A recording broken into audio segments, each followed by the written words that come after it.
Welcome to the Messy City Podcast, where we talk with the people who design, plan, build, develop, or even just think about how to create beautiful, successful, and humane cities and towns. Let's learn from each other and create places we truly care about.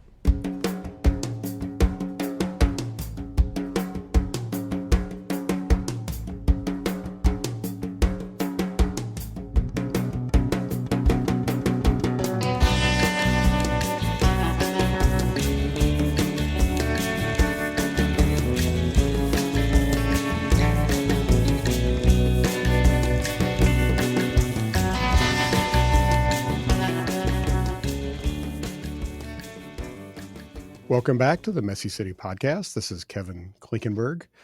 We're going to talk a lot about housing policy today. I know everybody's favorite topic, and at least it's not parking policy, which seems to be the thing that people always want to talk about the most. But we have an esteemed guest here that I'm delighted to have join us, Emily Hamilton, who is the Senior Research Fellow and Director of the Urbanity Project at the Mercatus Center of George Mason University. Emily, thanks so much for joining. Thanks, Kevin. Great to talk with you. Yeah, I'm really looking forward to this. I first came across your work several years ago when I think you were doing a lot of writing about inclusionary zoning. We'll get around to that. I want to talk about that for sure, especially I just have a fresh conversation in my head about it. But I also want to talk about some of the more recent work that you've done. Before we get into that, talk a little bit about how did you come to be associated with the Mercatus Center, and talk a little bit about the work overall that you all do. Yeah, I've been associated with the Mercatus Center for quite a long time. Right out of undergrad, I came here back in 2008 to do the Mercatus Master's Fellowship in Economics. Then I worked for a couple of years in the private sector, actually with the CoStar Group that some listeners might know does commercial real estate data compilation. Then I came back to Mercatus and worked in a couple different positions on our policy outreach team, then as a project manager. And then my colleague Salim Firth joined Mercatus in, I think, 2017. And he and I started the Urbanity Project, which is Mercatus's project really focused on housing issues at that time. So we've been at it for about 8 years now, working on housing in a concerted way. And is there a particular focus or angle to the work that you take? Is there just sorts of topics that you really like to get into, or how does that work? I haven't worked in the sort of think tank world before, so tell me a little bit about how that works.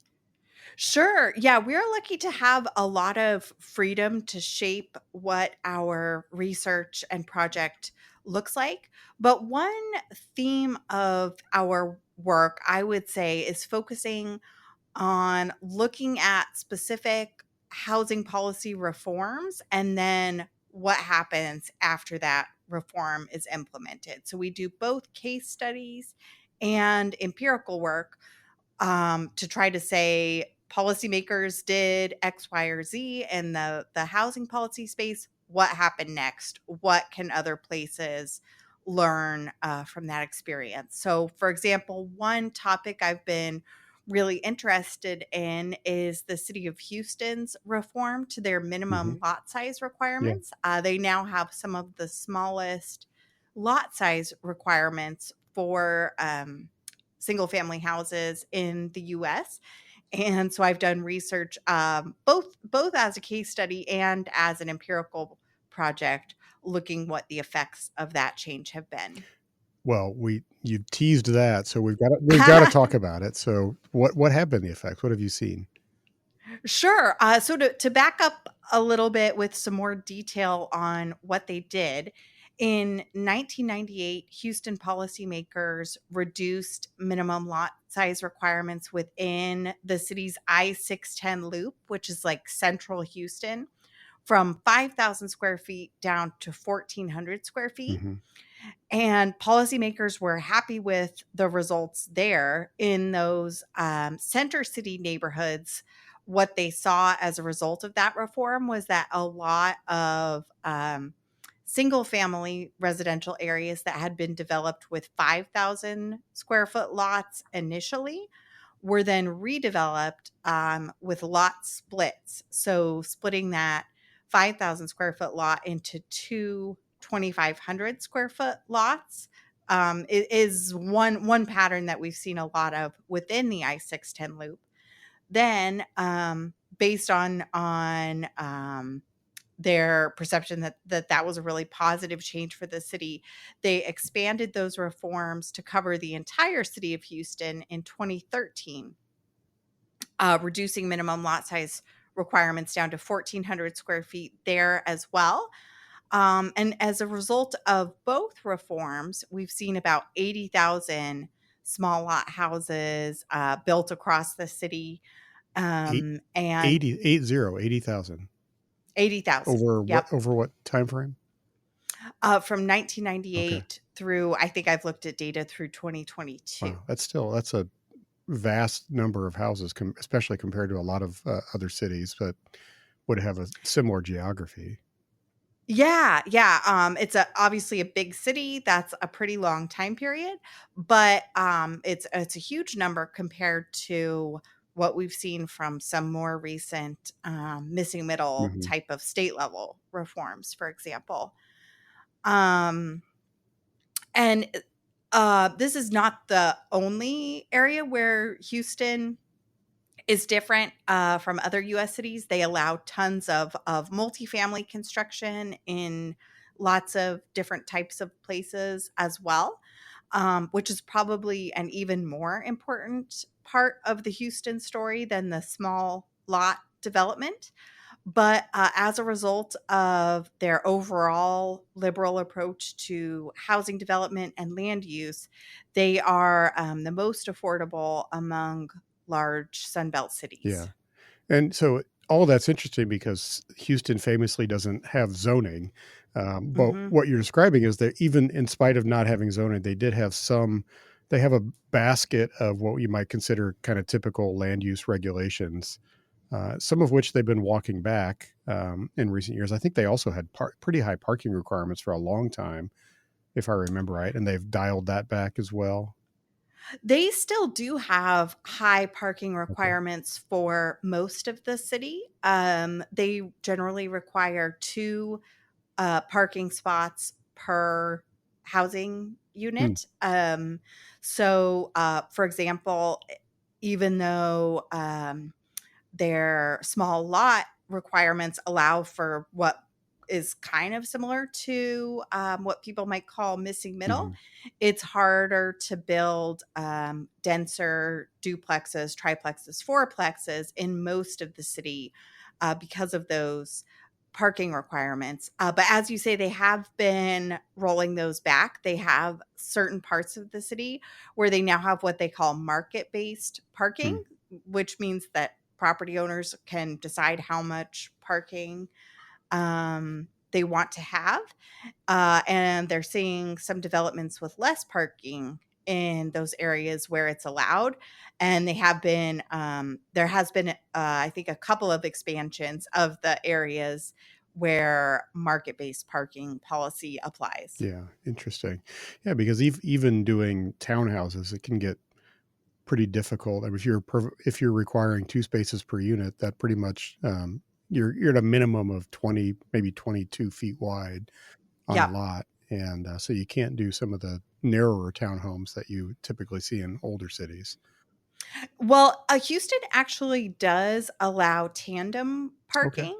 So those two spots could be one behind the other, Hmm. which is another example Yeah. of them having more liberal land use regulations than what a lot of other cities have. So you could theoretically do a one car garage um, townhouse, for example, with the other parking spot being provided in the driveway behind it. But what we most commonly see is two-car garages and somewhat wider townhouses Yeah. than some other parts of the country see. Yeah. Interesting. So when you do these studies and the reports the research that you put out, who's the audience? Who are you trying to reach? In general, policymakers, as well as people who might affect policymakers' views. So, like journalists or housing advocates are important audiences for our work. But the primary audience is policymakers, and most of our work at Mercatus is with state Hmm. policymakers who are interested in opportunities to use their authority at the state level to expand options for housing construction at more affordable prices. We certainly are eager for opportunities to work with elected officials at the local level as well, but where land use decisions are most often directly determined. But we've kind of found our niche working with policymakers across the political spectrum, but at the state level. Now, are there certain states where you've had more success than others in recent years? Yeah, I had the opportunity to work on Governor Gianforte's housing policy task force in Montana. And they have really been state level leaders in certainly how quickly they have adopted a bunch of different laws intended to make it easier to build housing across the state.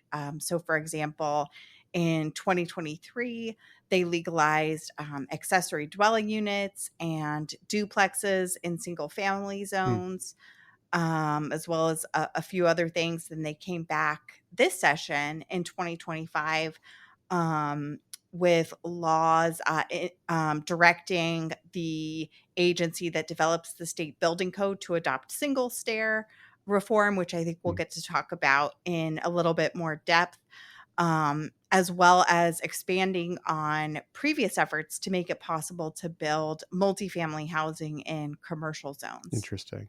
Yeah, it's been kind of fascinating to watch because the early efforts at state, really state preemption, I guess you would say, of local zoning laws has started several years ago in, and certainly politically blue states. California, Oregon, Washington in particular did a lot of work.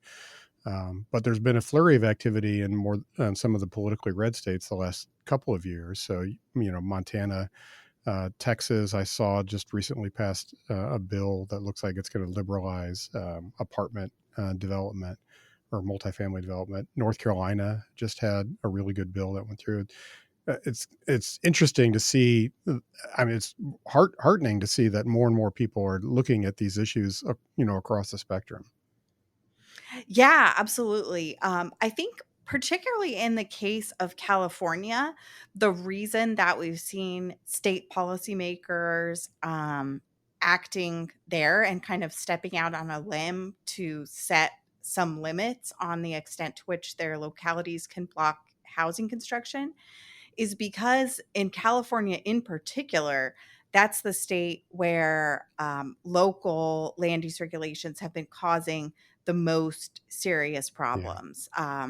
House prices in California began diverging from what the rest of the country looked like way back in the 70s and 80s. So, 50 years later, it's really extreme, just how expensive and how scarce yeah, housing is in California relative to demand, causing problems not just for low income people or young people starting out, but for people increasingly up and down the income spectrum who aren't happy with the options that are available to them to live in California, yeah, whether that's living in a teeny tiny apartment or having a super long commute.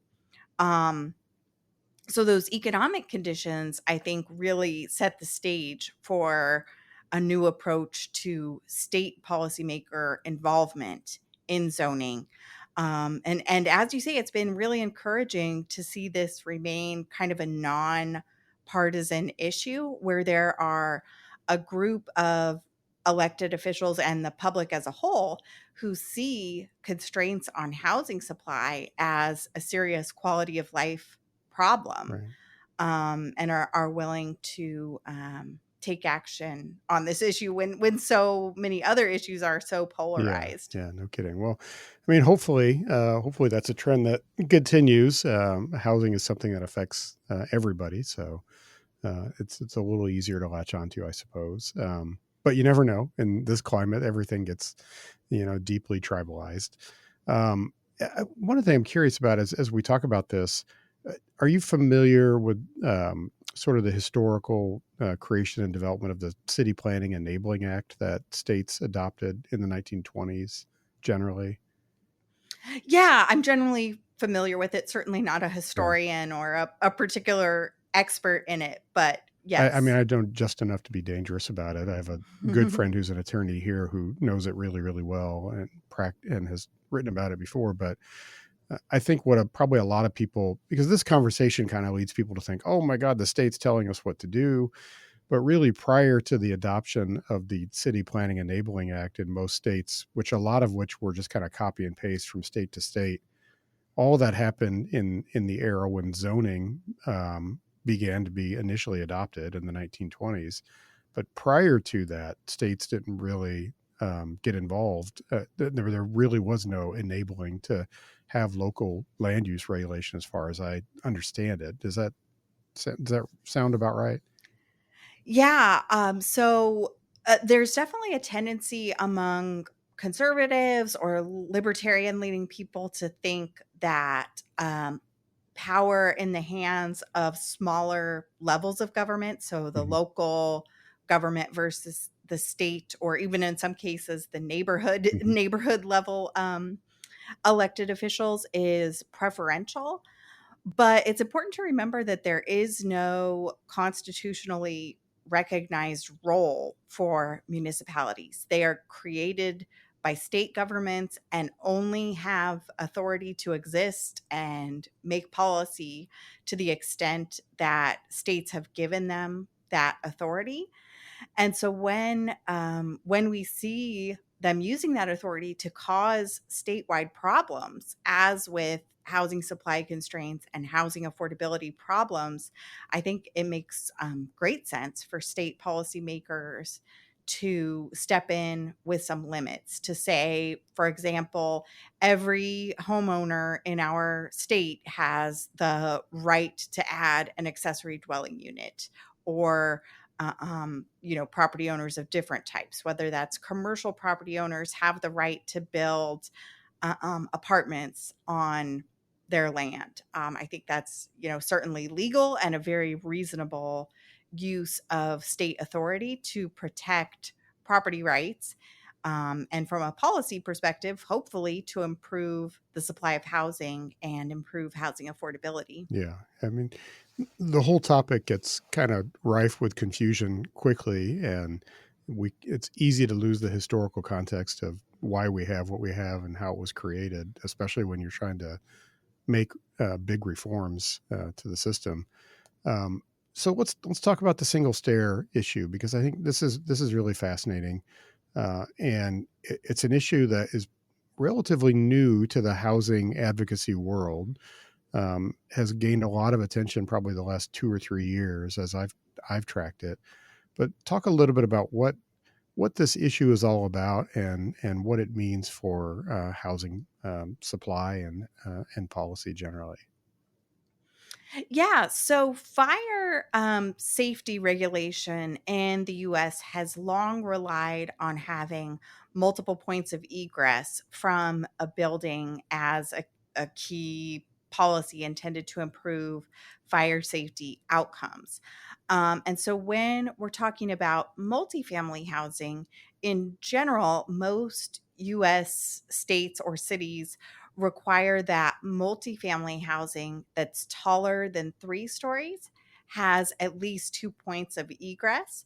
And so that means two staircases. So that leads to the very typical type of US multifamily development, where we have a long hallway with apartments on either side and staircases at the two ends of that hallway that are the 2 points of egress out of the building. And the idea from a fire safety perspective here is pretty clear that if the fire is located between one apartment unit and the staircase, residents can use the other staircase to get out. Or if there's smoke in one staircase, you still have the other staircase available. But as I said, these requirements have been in place for a very long time.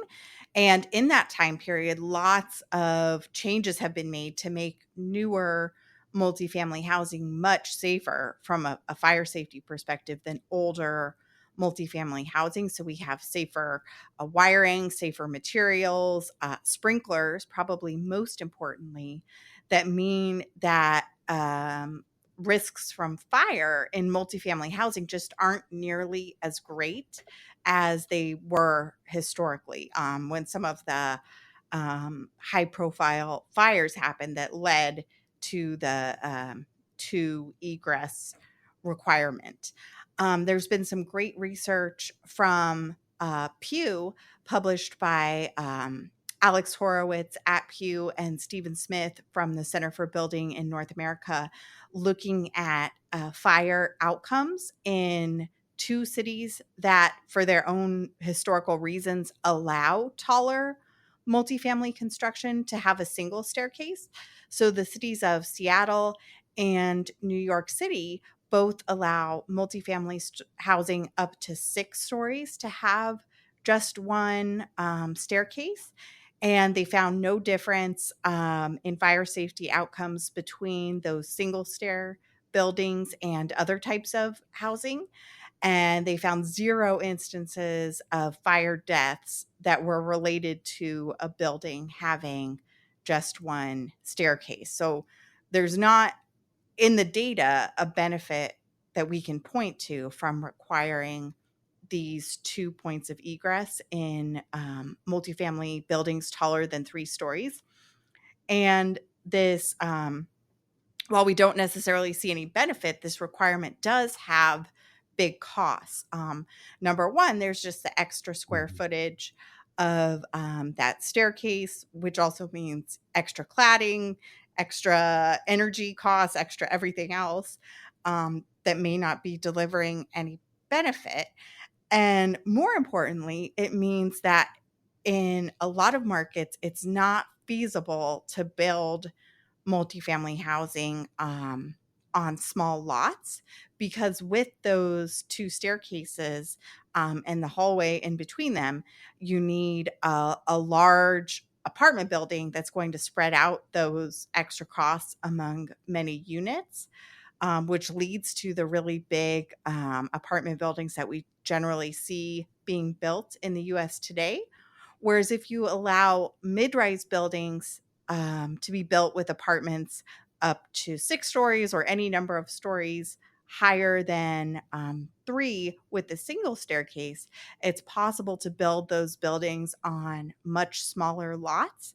And it's also possible to have more apartment units that have Mhm. windows on more than one side, leading to a higher quality Yeah, building. I mean that's there's the code aspect and the safety aspect, which is interesting, and there's also the design aspect, which is with a single stair, which is it's a very traditional approach that a lot of older walk-up apartment buildings have, sort of pre-war have, where you have a central stair and it might go up 2, 3, 4, 5 stories or more. But you get light basically on 3 sides for each unit, which is really a nice livability feature. So the other thing is these types of buildings are also very common and have been common in new construction in really the rest of the world, if I understand it right. Yeah, it's just the US and Canada that have this lower height limit for single stair buildings. And an architect named Mike Eliason, who lives in Seattle but has had experience working in Germany, played a big role in bringing this idea to the US based on his experience working in Germany and saying, oh, wow, this is just a Mhm. really different way of building apartment buildings than what we're allowed to do in the US, with a lot of different advantages. Yeah. And it should be noted that like in modern construction, you still that that exit corridor, that stair corridor is going to have a probably a 2-hour fire rated wall along it. It's probably going to be required to be sprinklered. Probably the whole building would be for a Mhm. building of that size. And even the upper levels would have be required to have egress windows, potentially for a secondary egress. So it's not like you're sort of trapping somebody, in a building where you're doomed. It's like an inherent fire trap, like some tragic situations we've seen in the past. Right. Yeah. These buildings would certainly be required to be sprinklered, the entire buildings. And that alone, based on data from fire protection organizations, seems to make just an enormous difference Mhm. in the level of risk that a fire presents to people living in multifamily housing. Yeah, so it's interesting you noted that Seattle, as a city, has actually allowed this for quite some time. I didn't realize New York did as well. Um, and who else have you been seeing that has been taking up this issue recently? Well, it's been most active as an area of reform, again, at the state level. Several states have passed laws that direct their the agencies that establish their statewide building codes to look into um, single stair reforms. And a couple of states, including Montana, as I mentioned, Connecticut, and maybe others, have gone a step further, saying that they are directing those agencies to establish um, higher height limits for single stair buildings. So not Mm. don't study the issue, don't think about making this reform, but the legislator is actually getting more involved in the building code and saying we are making this reform. Mhm. Yeah, that's really cool. So part of all this fun then is you get to really dive into the whole world of building codes and model codes, which is a world that is really foreign to most people. I'm an architect, so I've used those model codes for a long time. And when I started, we actually had 3 model codes that were in use in the United States, and they eventually unified into what we call the International Code, which is not really international. You want to talk about the building code process and the ICC and what you've learned in your work on doing kind of building code reform. Sure. Yeah. As you say, it's a new area for housing policy analysts for the most part. Prior to Mike Eliason and others drawing attention to the difference between North American building codes and codes throughout the rest of the world, my view was always, oh, zoning reform is where the action is. Building codes are for safety. Like we don't need to put a critical Yeah. eye on these regulations that are there for a safety purpose, relative to zoning regulations, which are there for many different reasons, but usually not really life safety reasons, unless we're talking about areas that don't have sewer and water infrastructure in place.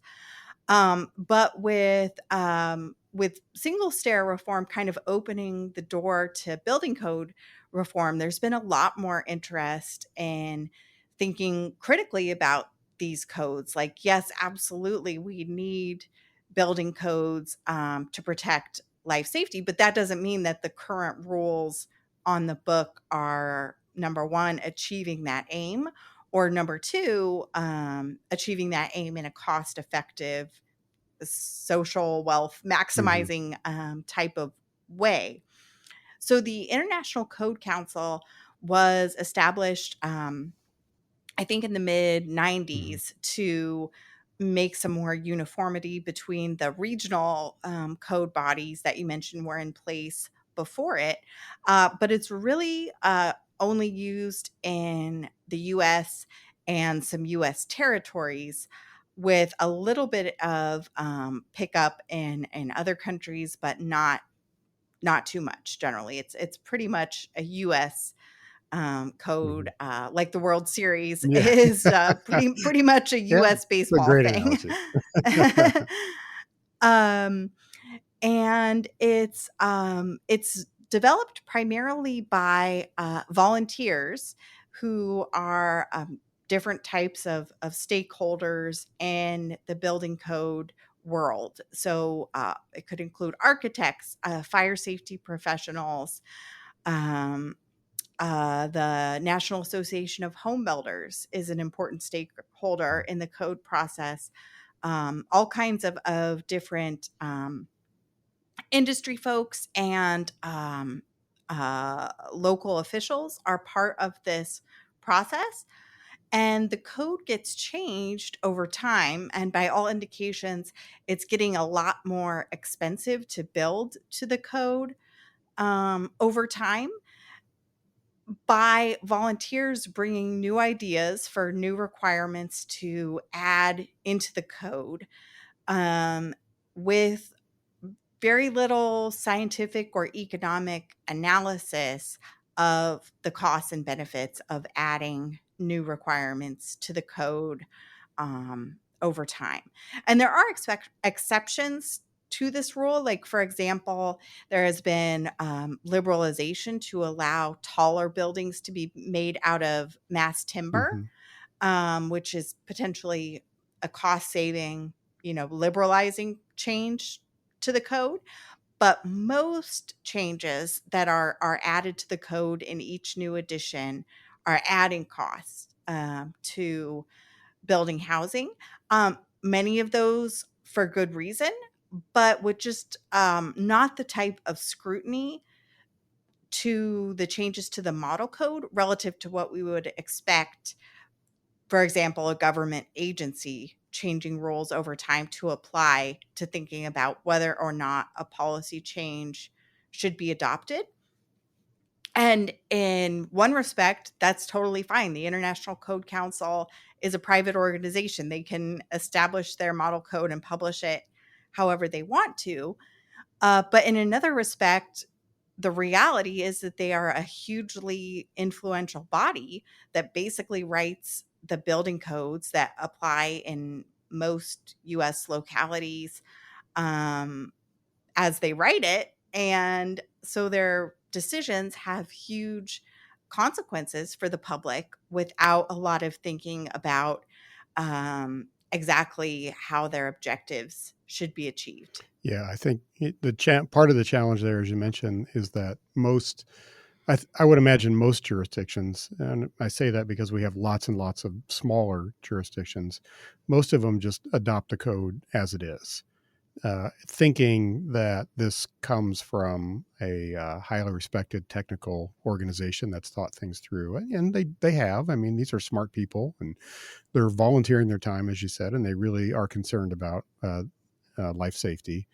But there is always a balance and a trade off, and states and local governments can modify the codes to do really whatever they would like to do. But I've run across many people who didn't even know that they had the power to do that.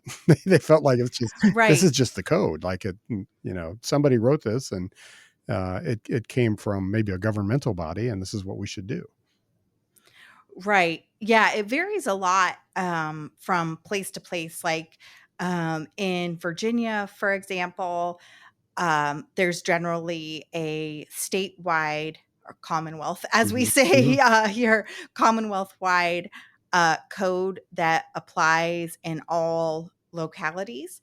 In other places like Texas, for example, there's a state adopted code, but then large cities in Texas have the freedom to amend it however they like.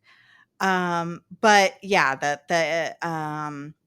the ICC codes are hugely influential and form the basis of building codes across the country. There are a few areas where state or local changes to the code are common. For example, the International Residential Hmm. Code requires sprinklers for one and two family housing, but in most of the country, that is amended out in code adoption. But it's certainly not the case that state or local policymakers are going line by line Yeah. through the code and saying, does this make sense here? Is this the most cost effective way to achieve this goal? They're by and large adopting the model codes. Yeah, and I would say most respond to lobbying interests, whether you agree or disagree with those lobbying interests. Most of the legislators don't really have the expertise, and they don't read these codes, which are very substantial now. Pretty thick books, and they're complicated. Uh, so you have builder, developer groups, realtors, firefighters, other groups who have their own lobbying to make changes to codes at various levels. Yeah, that's right. Yeah. And there are other uh, important model codes like the National Fire Oh my Protection God. NFPA uh, 101. Oh, NFPA yeah, 101. go Yeah, down that that's rabbit very hole. important in code Yeah. development as well.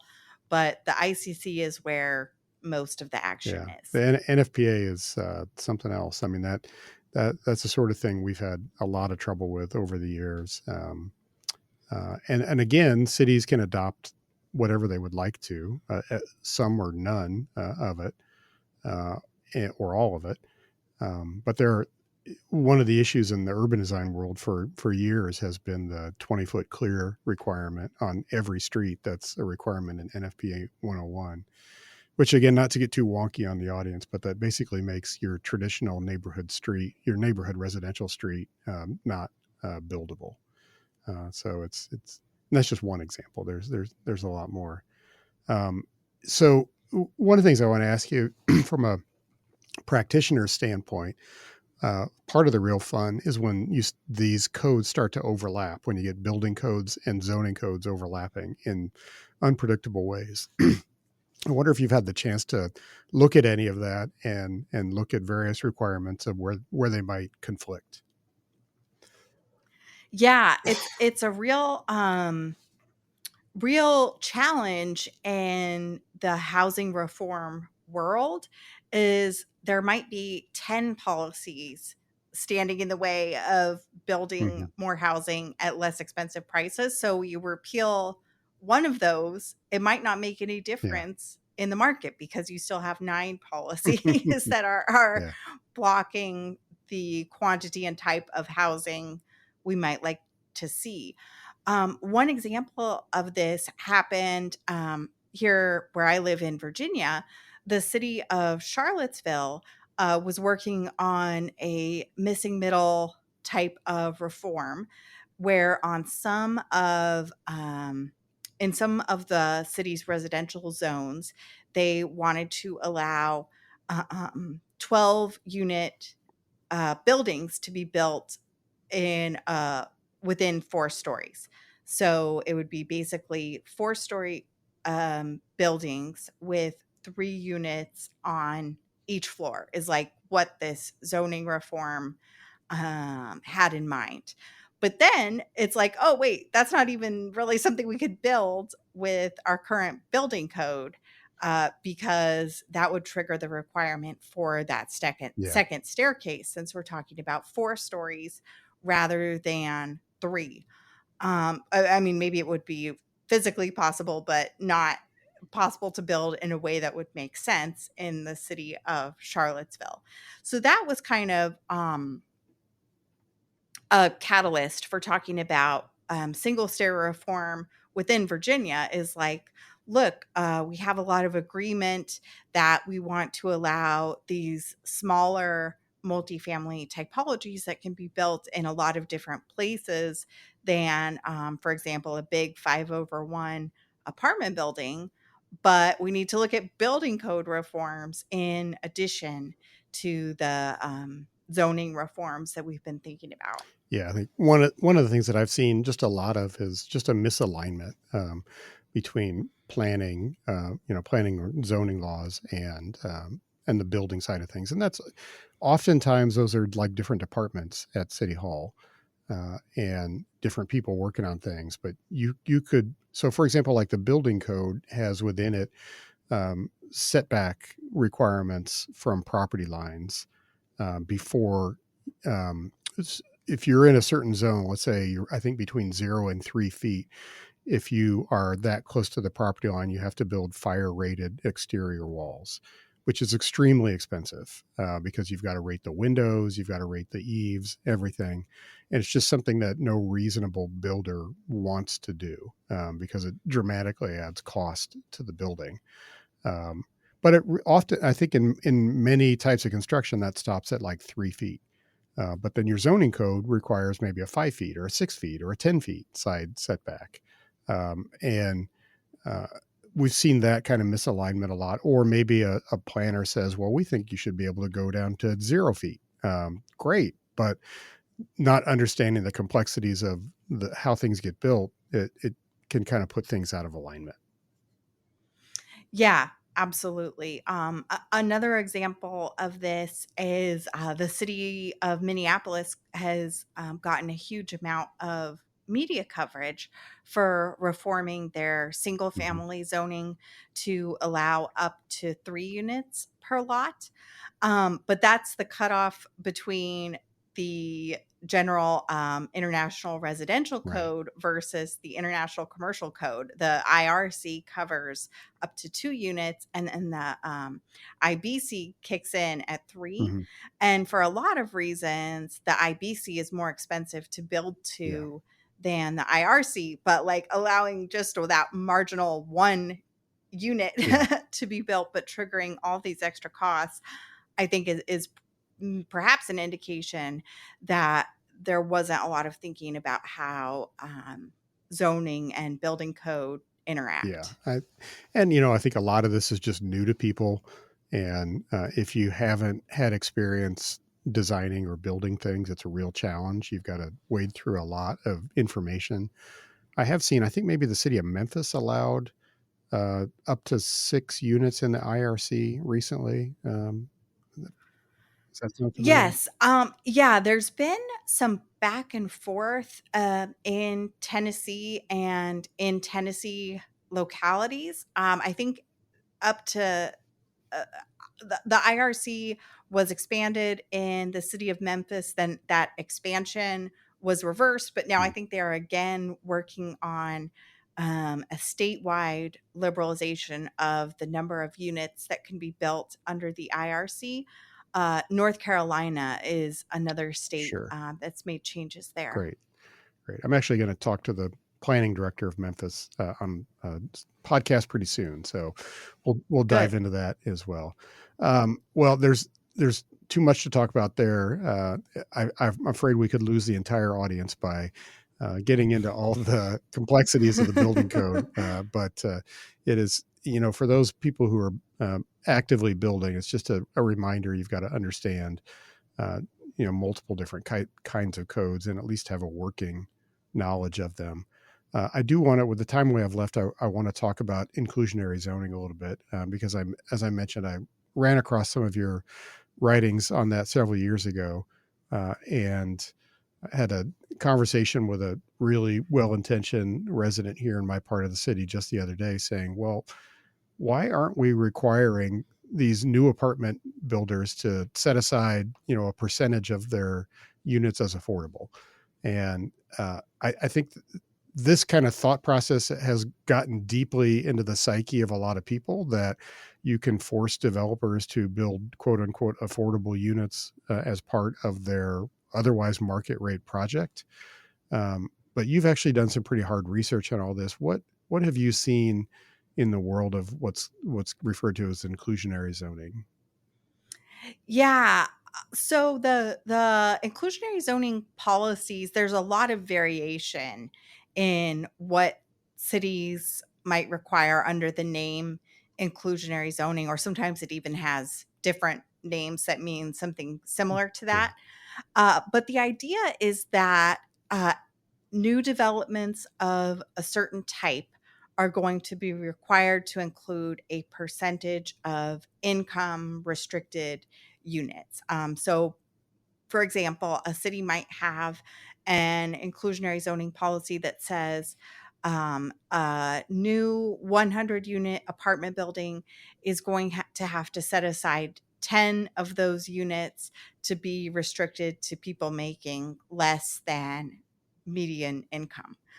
And as you say, I think uh, at least in the US today, this makes great sense to lots of people who say, who maybe they are generally in favor of more housing getting built, but they are concerned that the only housing that does get built is going to be expensive and not serving the needs of maybe the people that they have in mind of wanting to be helped by new housing construction. But the problem is that that can act as a tax on new housing construction, limiting the profits that can be made from building new housing.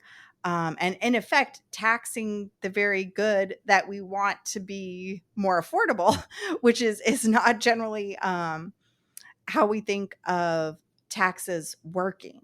And there is a lot of complexity to these policies. So, most often they are paired with a density bonus or some other type of offset to the cost of providing those income restricted units. So, maybe that 100 unit building with 10% of its units set aside would only be allowed to be 90 units without that inclusionary zoning policy in place. So it's generally these policies are kind of an upzoning Mhm. paired with that set aside requirement.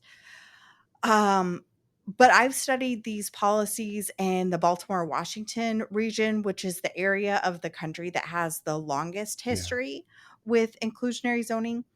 And what I found is that the localities here that implemented mandatory inclusionary zoning programs have seen faster rising house prices compared with those that didn't.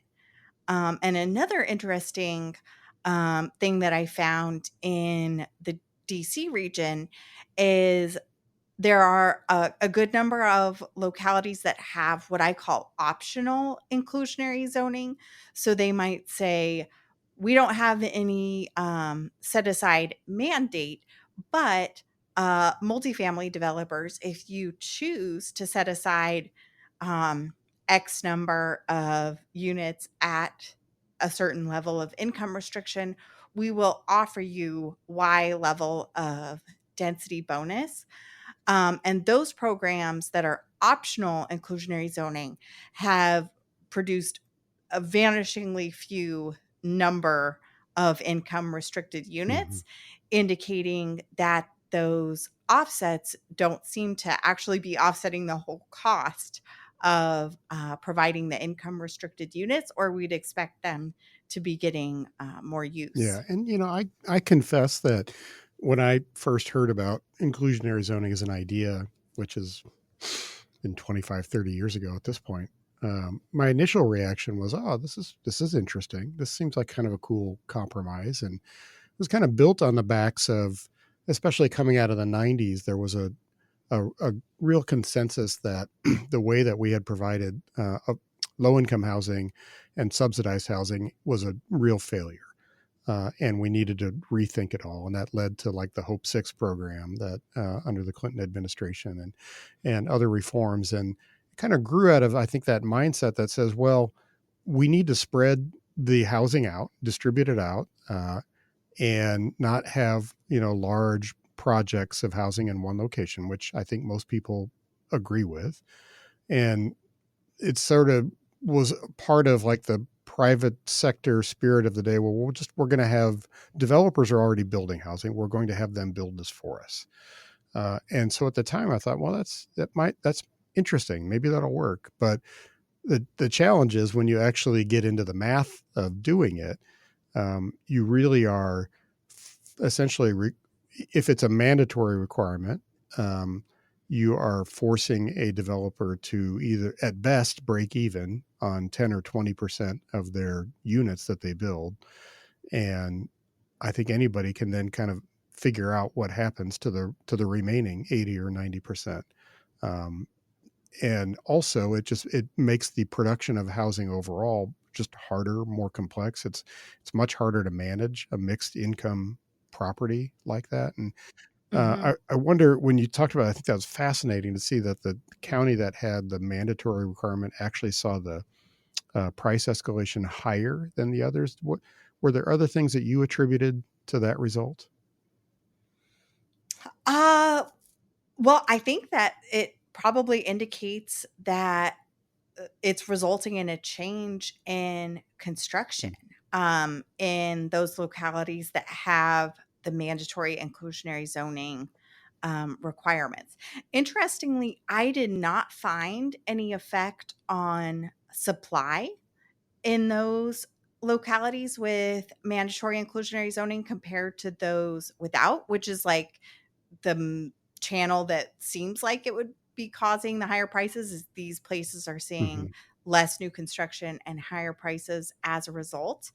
I did not find that. And there are actually some other studies of inclusionary zoning that find a price effect, but no supply mm, effect.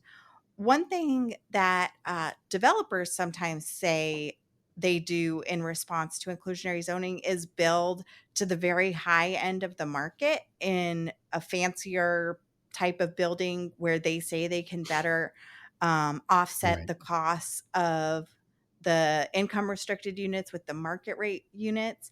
Now, to an economist, that doesn't make a ton of sense because, like, why wouldn't you just build that Mhm. fancier type of housing, if that's what's more profitable to begin with? Why would the inclusionary zoning change what you're building? But it seems that they are, in fact, the data at least bears out that they are, in fact, building a more expensive type of housing to offset the below market rate requirements, maybe because the inclusionary zoning is changing their risk calculation or some other kind of behind the scenes decision making that helps determine what developers decide to build under a complicated set of Yeah, policies. and I mean, I might posit a theory on that that you maybe you can test as part of your research, but there are probably no more than 10 or 12 regional markets in the country that are extremely supply constrained with a lot of demand, and where a developer can, in fact, push the price higher because it's so supply constrained. And in those markets, you can probably go ahead and upscale your apartment even more, a little bit, than what you had planned on, because there is such a shortage of housing for the market. But in other markets, the more kind of typical metropolitan markets, like the one that I live in, and here in Kansas City, and like many other markets, you just don't really have the ability to push rents higher because there really is there's enough supply in the market overall that you just don't, as a developer, have the ability to push it beyond a certain level. Uh, Yep. Yeah, your theory fits the data, and I think that raises concerns for some of the localities that are adopting inclusionary zoning in more recent years, like the city of mm, Pittsburgh, for example, that's still struggling to recover population losses. Has a new inclusionary zoning policy, and that might not be a place where developers can push those rents and make new construction work with those yeah, requirements.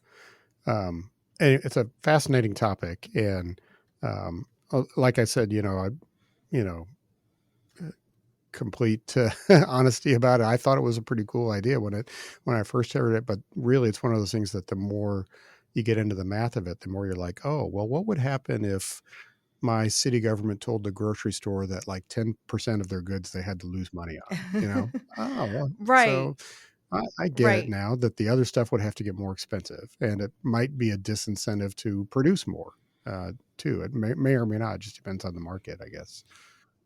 Yeah, and there are some extreme cases, like in New York City, for example, where inclusionary zoning units are renting for um, thousands of dollars Yeah. less per month than they would at a market rate.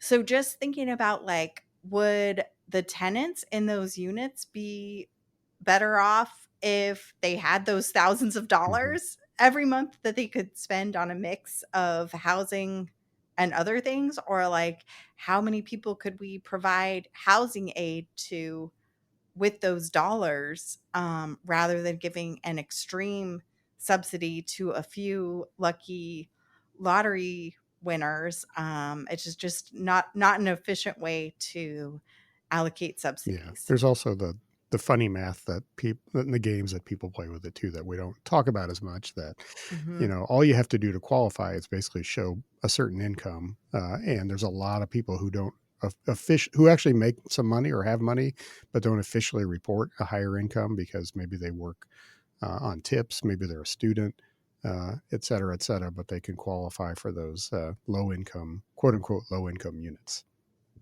Exactly. Yeah. On the for sale side, it's not uncommon to see inclusionary zoning for sale units go to cash Mm. buyers because there's not a lot of people who can meet the income restrictions and also qualify for the mortgage for that Yeah. house.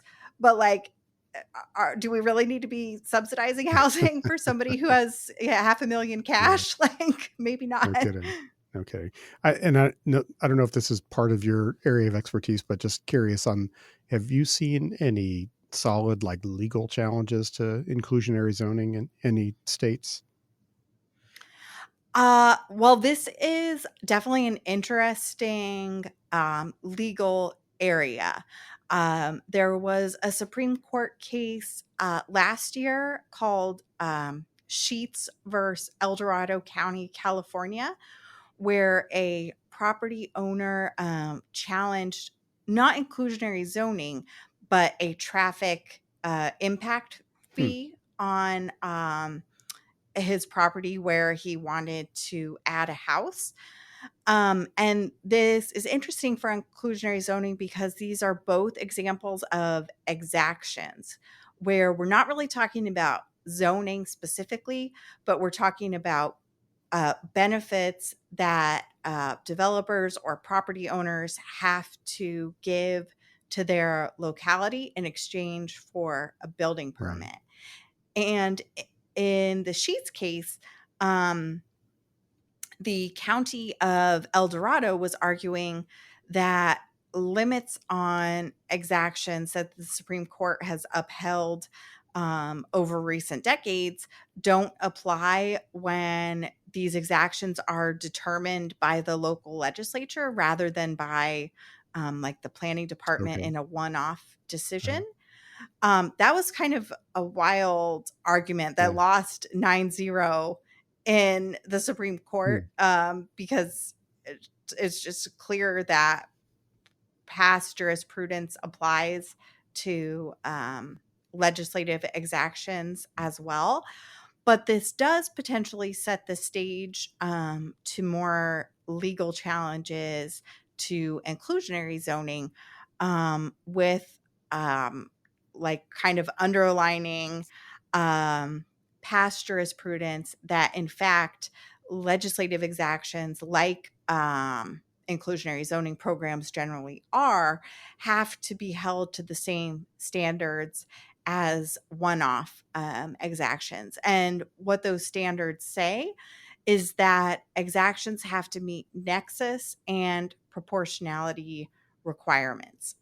So if a development is going to result in 10 trees being cut down, the locality can definitely say you have to plant 10 trees as a condition of your um, building permit. That's nexus and proportionality.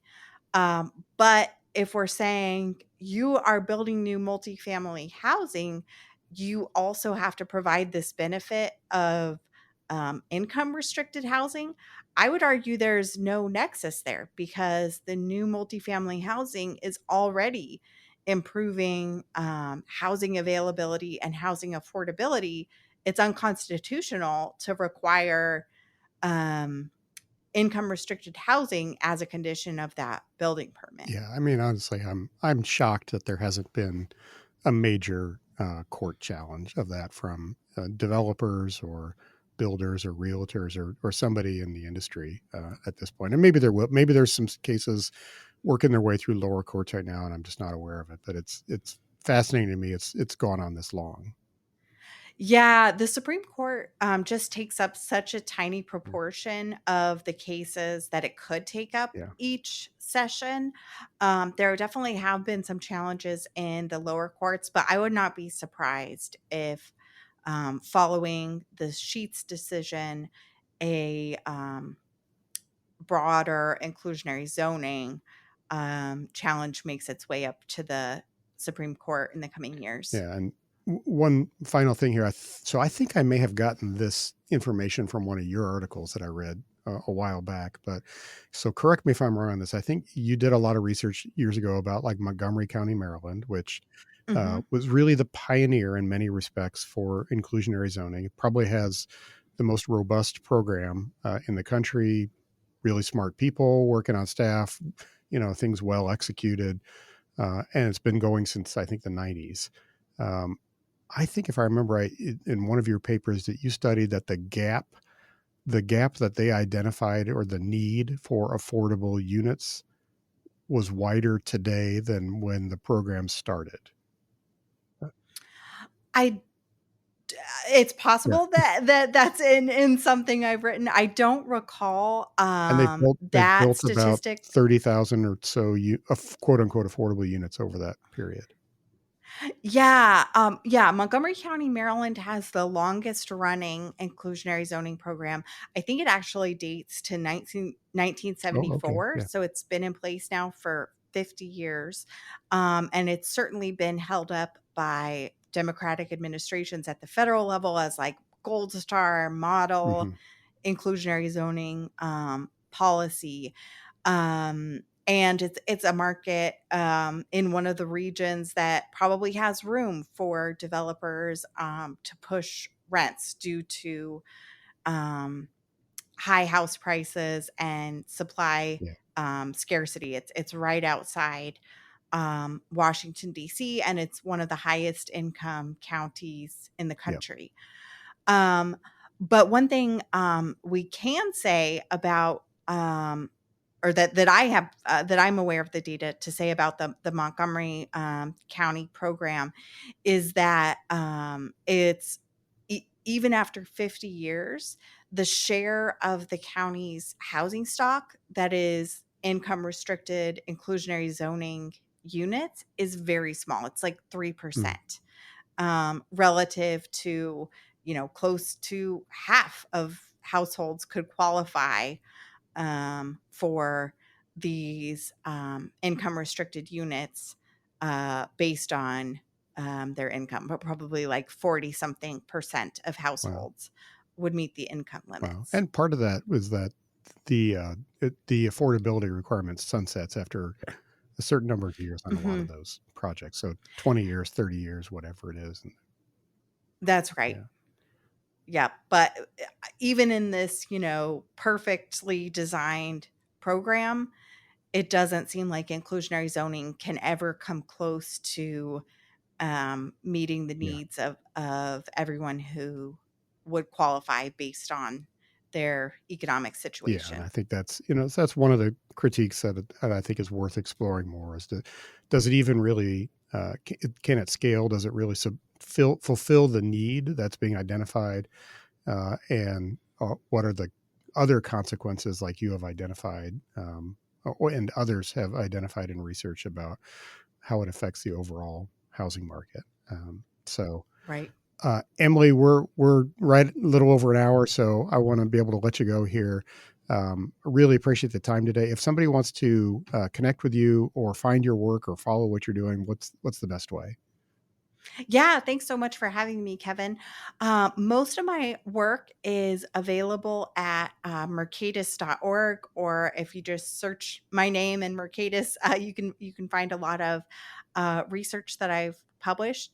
As far as social media, I'm most active these days on Blue Sky, where I post at EBW Hamilton. Okay. All right. Well, terrific. Thanks again, and we'll look forward to talking in the future. Perfect. Thank you, Thanks, Kevin. Emily.